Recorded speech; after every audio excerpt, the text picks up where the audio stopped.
Welcome students. Today I am going to introduce a new chapter, Partnership Dissolution. आज हम आपके सामने में साझेदारी के समापन से संबंधित जानकारी लेकर के आए हैं। सबसे पहले इस सीरीज ऑफ वीडियो में हम आपको बतलाएंगे कि पार्टनरशिप का बेसिक या कंसिडरेबल पॉइंट्स कौन कौन सा है जो कि पार्टनरशिप की पूरी अकाउंटिंग में काम आता है, इवन डिसोल्यूशन ऑफ पार्टनरशिप में भी काम आएगा। इसके पश्चात हम आपको बताएंगे पार्टनर्स कैपिटल अकाउंटिंग। फिर आपको इस सीरीज ऑफ वीडियो में आएगा इंटरेस्ट ऑन कैपिटल कैलकुलेशन। जैसा कि आपको मालूम होना चाहिए, बेसिक या प्राइमरी और opening capital will be based for calculating interest on capital. तो इसकी भी जानकारी देंगे। अगर ओपनिंग वैल्यू ऑफ कैपिटल नहीं दिया जाएगा तो उसके कैलकुलेशन की भी जानकारी देंगे। इसके पश्चात हमारा नेक्स्ट टॉपिक आएगा पार्टनरशिप डिसोल्यूशन कंसेप्ट। अब हम आ जाएंगे सीधे बेसिक जानकारी के बाद पार्टनरशिप डिसोल्यूशन का क्या कंसेप्ट है इसकी जानकारी देंगे। नेक्स्ट हम आपको बतलाएंगे रीजंस बिहाइंड पार्टनरशिप डिसोल्यूशन। साझेदारी के समापन के पीछे में क्या क्या कारण हैं इसकी विस्तार से हम जानकारी देंगे। फिर एक्टिविटीज़ रिलेटेड टू डिसोल्यूशन या समापन से संबंधित क्या क्रियाकलाप हैं। जैसा कि हम जानते हैं साझेदारी बिजनेस को हम हमेशा के लिए बंद करना चाहते हैं। ऐसा नहीं होगा कि शटर गिरा करके लॉक कर ताला बंद करके छोड़ देंगे। उसके अंदर की सभी संपत्तियों को रियलाइज करना और फिर लायबिलिटीज़ और एक्सपेंसेस का पेमेंट करना। बच गया पैसा तो पार्टनर्स का है, घट गया पैसा तो पार्टनर्स कवर अप करेगा। इसके भी विस्तार से हम आपको जानकारी देंगे। इसके पश्चात division of assets and liabilities for the purpose of accounting. Assets और लायबिलिटीज का हम वर्गीकरण या क्लासिफिकेशन बतलाएंगे अकाउंटिंग के दृष्टिकोण से, डिसोल्यूशन अकाउंटिंग के दृष्टिकोण से। जैसा कि आपको मालूम होना चाहिए एसेट्स और लायबिलिटीज का दो रूप पाया जाता है, एक इंटरनल दूसरा external. Internal means related to partner, external means not directly related to partner. किसी पर्टिकुलर पार्टनर से जिसका कोई संबंध नहीं है, ऐसी सभी संपत्ति और दायित्वों को एक्सटर्नल नेचर का एसेट्स और लायबिलिटीज कहते हैं। जहाँ सीधा संबंध पार्टनर का है उसे इंटरनल नेचर का हम एसेट्स और लायबिलिटीज के नाम से जानते हैं। इसके पश्चात हमारा जो अगला टॉपिक आएगा वो है methods for preparing accounting for dissolution. Dissolution से संबंधित अकाउंटिंग बनाने की विधियाँ क्या क्या है, तो उसमें से दो विधियाँ हैं जिसकी विस्तार से हम जानकारी हम आगे की वीडियो में लेने जा रहे हैं। एक है रियलाइजेशन मेथड और दूसरा है पीसमेल डिस्ट्रीब्यूशन मेथड। न सिर्फ इसके विस्तार से जानकारी, कंसेप्चुअल जानकारी लेंगे, साथ ही साथ अकाउंटिंग डिसोल्यूशन से रिलेटेड जितने भी कंडीशंस हैं, रीजंस हैं, उसके अनुसार से अकाउंटिंग को दो पार्ट में बांटा गया है, एक सिंपल डिसोल्यूशन और दूसरा इंसॉल्वेंसी डिसोल्यूशन। तो सिंपल डिसोल्यूशन से रिलेटेड अकाउंटिंग की क्या प्रक्रिया है, अकाउंटिंग कैसे बनाई जाती है, साथ ही साथ उससे रिलेटेड प्रैक्टिकल क्वेश्चन को भी सॉल्व करके हम दिखाएंगे। साथ ही आपको इंसॉल्वेंसी डिसोल्यूशन से रिलेटेड अकाउंटिंग की पूरी प्रक्रिया विथ एग्जाम्पल हम आपको स्पष्ट रूप से बतलाएंगे। चाहे सिंपल डिसोल्यूशन हो चाहे इंसॉल्वेंसी डिसोल्यूशन हो, मेथड्स हम आपको बतलाए।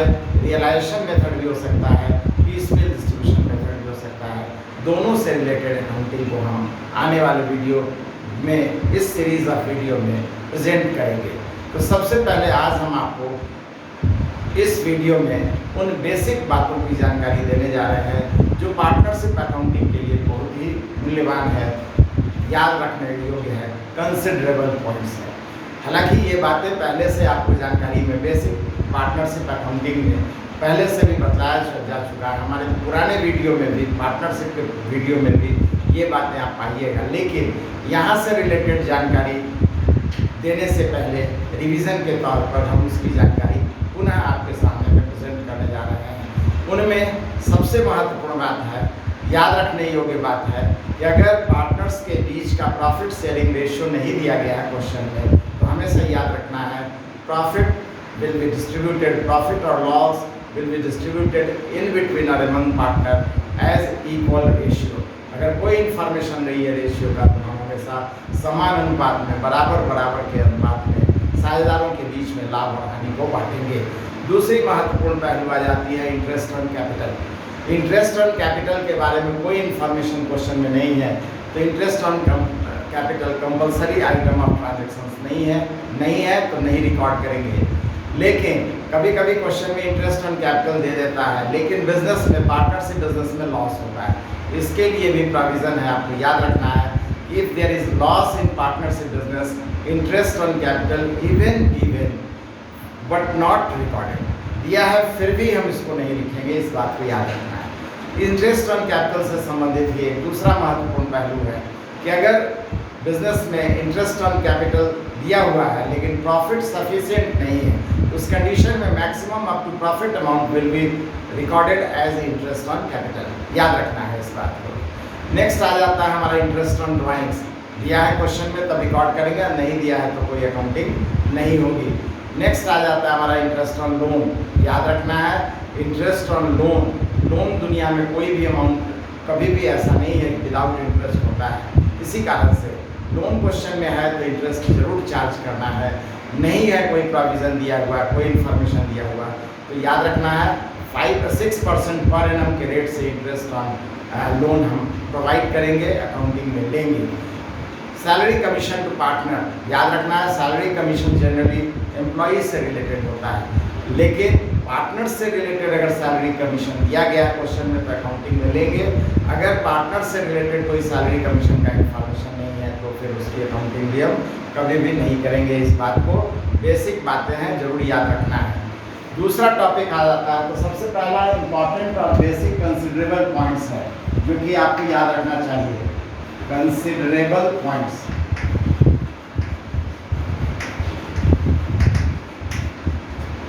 दूसरी अकाउंटिंग आ जाती है पार्टनर्स कैपिटल अकाउंटिंग।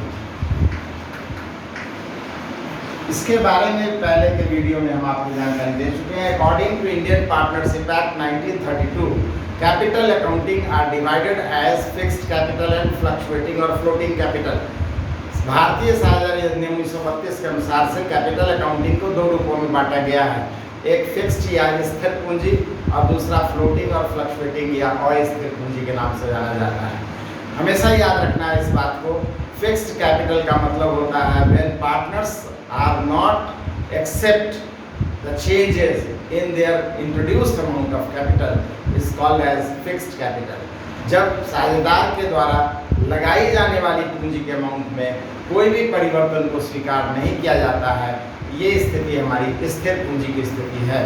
स्वाभाविक तौर पर जब इंट्रोड्यूस्ड अमाउंट ऑफ कैपिटल में हम चेंजेस नहीं लाना चाहते हैं तो उसको रिकॉर्ड करने का बिल्कुल सेपरेट प्लेस रखना होगा, क्योंकि उस प्लेस में अगर दूसरा कोई भी आइटम प्लस माइनस कर देंगे, रिकॉर्ड कर देंगे तो वो अमाउंट हमारा चेंज हो जाएगा। इसलिए according to Indian partnership act 1932, fixed capital के कंडीशन में दो अकाउंट बनाए जाते हैं for the purpose of capital accounting. Number 1 is capital account. Capital account में just introduced amount of capital are recorded and other than capital amount, but transactions in between partner and partnership business are recorded in partner's current account. Partners current account में जितने भी लेन देन partner और partnership business के बीच का है, जैसे interest on capital, interest on drawings, salary commission, partner reserve undivided profit, salary commission to partner, इसके बाद profit loss account, net profit net loss, इन सभी की अकाउंटिंग हम पार्टनर्स करेंट अकाउंट में शो करते थे और आज भी करेंगे, अगर ज़रूरत पड़ेगी पार्टनर्स कैपिटल अकाउंट बनाना पड़ेगा तो। इसके बाद दूसरा रूप आ जाता है फ्लक्चुएटिंग और फ्लोटिंग कैपिटल, जिसमें कि नाम से ही क्लियर है पूंजी के मूल्य को बदलना है, बदलाव को पार्टनर स्वीकार करते हैं, इंट्रोड्यूस्ड अमाउंट ऑफ कैपिटल के चेंजेस को अगर पार्टनर स्वीकार करते हैं तो ये स्थिति हमारा फ्लक्चुएटिंग या फ्लोटिंग कैपिटल कहलाता है। इसमें हम पार्टनर्स के इंट्रोड्यूस अमाउंट ऑफ कैपिटल को भी दिखलाते हैं, साथ ही साथ other transactions in between partner and partnership business such as interest on capital, salary commission, partner drawings, interest on drawings, profit and loss account, profit और लॉसेस, सभी को लिखते हैं, एक ही स्थान पर लिखते हैं, तभी जाकर के इंट्रोड्यूस्ड अमाउंट ऑफ कैपिटल में चेंजेज आता है, उसमें कुछ प्लस माइनस होने से बदलाव आ जाता है। तो इस कंडीशन में एक ही अकाउंट बनाया जाता है पार्टनर कैपिटल अकाउंटिंग के लिए, and that is partners capital account. अब क्वेश्चन ये उठता है कि अगर कोई क्वेश्चन में कोई इन्फॉर्मेशन नहीं है कि किस तरीके से कैपिटल अकाउंटिंग बनानी है, तो याद रखेंगे फ्लक्चुएटिंग या floating capital process is more popular and acceptability उसकी ज़्यादा स्वीकृति है, ज़्यादा प्रचलित है, इसलिए हम फ्लक्चुएटिंग या फ्लोटिंग तरीके से सिंगल कैपिटल अकाउंट के फॉर्म में हम कैपिटल अकाउंटिंग बनाते हैं। लेकिन अगर क्वेश्चन में करंट अकाउंट का जिक्र कर दिया है या क्वेश्चन में फिक्स्ड कैपिटल के प्रोसेस से कैपिटल अकाउंटिंग बोला है, तब तो आपको फिक्स्ड और तरीके से ही कैपिटल अकाउंटिंग बनानी होगी। इस बात को हमेशा के लिए याद रखना है।